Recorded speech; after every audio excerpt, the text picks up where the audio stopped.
BlackBerry is back with their 2017 entry that doesn't shy away from its roots, and thus does not shy away from its true identity. The result is a phone that simply just gets shit done. It's Joshua Vergara, what's going on everybody, and this is the productivity-focused, keyboard-toting BlackBerry KEYone.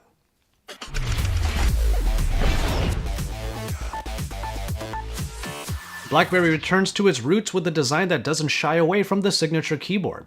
Compared to the more recent fully touchscreen D-Tech devices and the BlackBerry Priv, which literally slid over the keyboard to hide it, the keyboard is the key feature of the KEYone. Many of the features of this new BlackBerry forego subtlety, instead proudly showing its capabilities. The camera packages on the front and back are quite large, and this aluminum frame proudly shows all of the different buttons, including the new convenience key that accompanies the power button and the volume rocker. The backing is of a rubberized plastic material, already putting this phone in a different playing field than the glass-toting slippery phones that we have in the flagship space. And the result is a phone that can fit under a couple of particular descriptors, industrial or business-oriented, and when compared to its totally touchscreen competitors, we found ourselves pretty enamored with the look and feel of this brick-like KEYone. Now the rear material and the thicker body actually make the handling pretty easy. It sits comfortably in the hand and it's easy to grip, with the only main gripe we have with it being the notification dropdown. It's just kind of hard to really reach it at the top. A few keyboard gestures allow for easier one-handed usage. For example, swiping up and down in order to look at pretty much any application. It's nice to have one's finger out of the way so that I'm able to really look at Instagram very easily. However, one-handed usage is not really the focus of this phone, as it has a physical keyboard that pretty much encourages the pinky balancing act. Now I had a little bit of trouble figuring out what my convenience key would be, but Jimmy Westenberg, who helps write the full review at AndroidAuthority.com, did the brilliant move of putting the Google voice search as his convenience key, and since then, I have done the same. And finally, the fingerprint reader is embedded in a place that makes an incredible amount of sense for BlackBerry, the spacebar. A couple of LEDs even pulse to show when it can be used, and unlocking the device is as easy as just resting your thumb on there because pressing the spacebar actually doesn't do anything when the phone is in standby. The KEYone is the only device that looks and feels like it does in the flagship space, managing to find the best middle ground for every feature that is splayed across its body. We applaud BlackBerry for putting some real thought into the KEYone without going too far in certain aspects. One of those aspects is the display. In order to accommodate the keyboard and to take up all of that space on the body, the screen had to become a 3:2 ratio at 1080p resolution. It's going to look very different from the 18:9 like aspect ratio screens of 2017.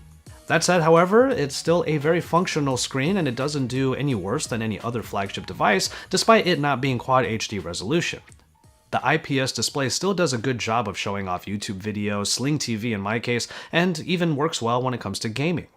However, one thing we notice about this display is even at its lowest level, the screen is still a little bit too bright in dark conditions, and in broad daylight, even the highest setting kind of keeps it from being fully visible. You might end up noticing in this review that there's a bit of a trend with the KEYone. While the display and some other aspects of the phone are not going to be really above average or even on par with some of the flagships that you're seeing in 2017, it still does just enough so that you'll be able to enjoy the device and get your stuff done. And that trend will continue in performance. The spec sheet makes this phone seem far from the flagships that you might be comparing it to.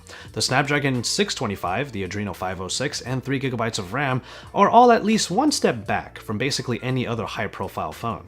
It should come as no surprise then that this phone is not meant to be a end-all be-all powerhouse.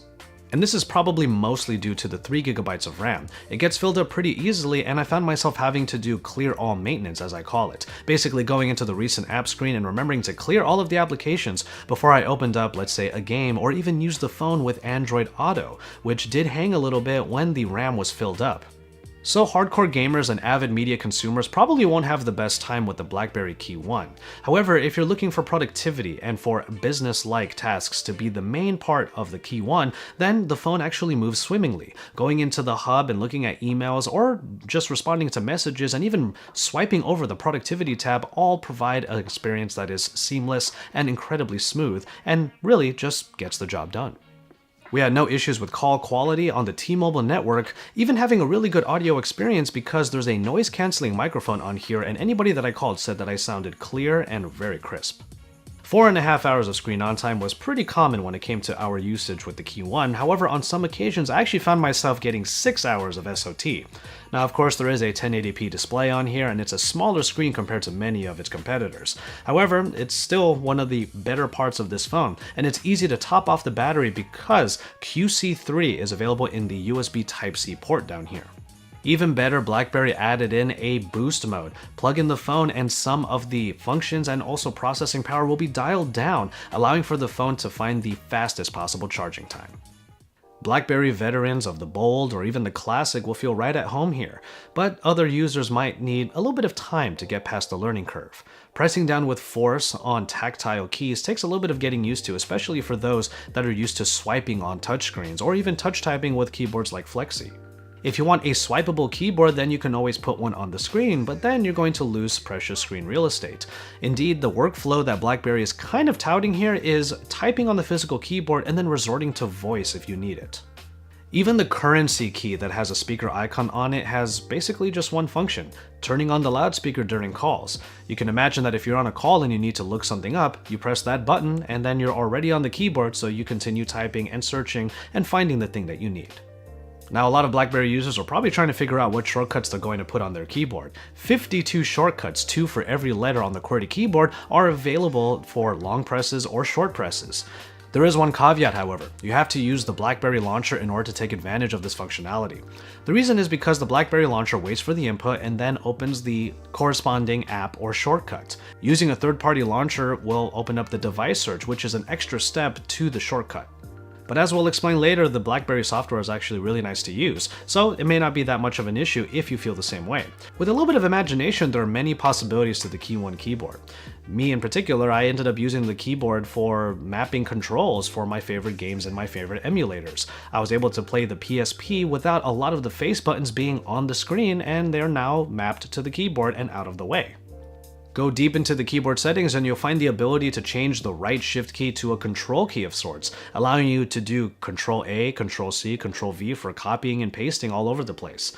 And you can even use the physical keyboard swiping along it in order to bring up and down the exposure compensation in the camera while using the spacebar as the shutter button.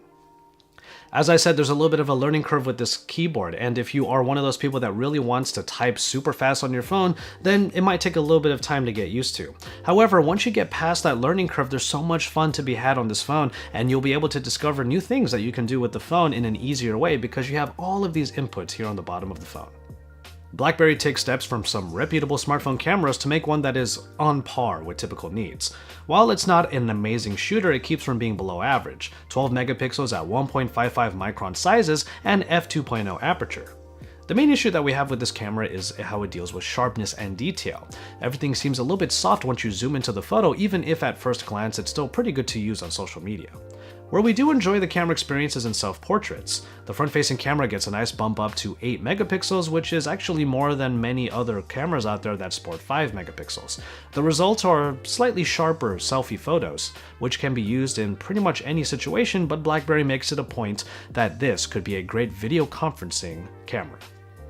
Another main gripe that we have is the lack of optical image stabilization, so in low light, even if it is able to expose the photo properly, it might end up being a bit blurry because without stabilization, that slower shutter speed could lead to more motion blur. We don't think that the camera is terrible in any particular regard, but like the display and like performance, it just doesn't offer as much as pretty much any other high-end device we've seen in 2017. Don't expect it to be above and beyond, but you can still expect it to get the job done.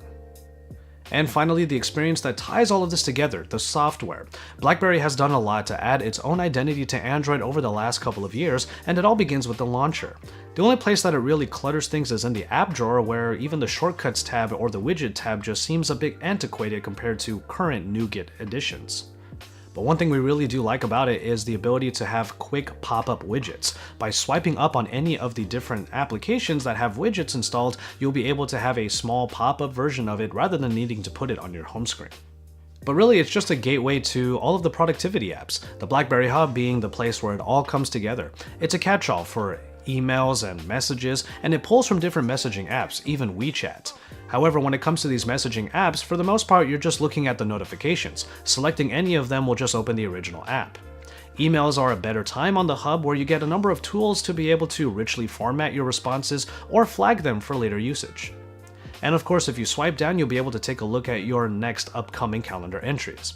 This same functionality has been brought to a productivity tab, which is a little bit like the Edge UX in the Samsung Galaxy devices, where you swipe from the side and you'll get a quick glance at your emails, your contacts if you need to call anybody, upcoming calendar entries, and also an apparatus for the task manager. And in order to keep all of this secure, BlackBerry have included DTEC, essentially a checklist showing you if all of the different security options have been turned on. However, there's also a app and permissions area that will allow you to see what permissions and what things each application is actually accessing. And though there might be some stumbling blocks in the overall experience of the BlackBerry KEYone, what is great about this phone is that it knows exactly what it sets out to do, and it actually does it very well. While it might not be the best phone for literally everybody, for those of you that actually want to get your stuff done, well, for $549, this might be the phone that you've been waiting for.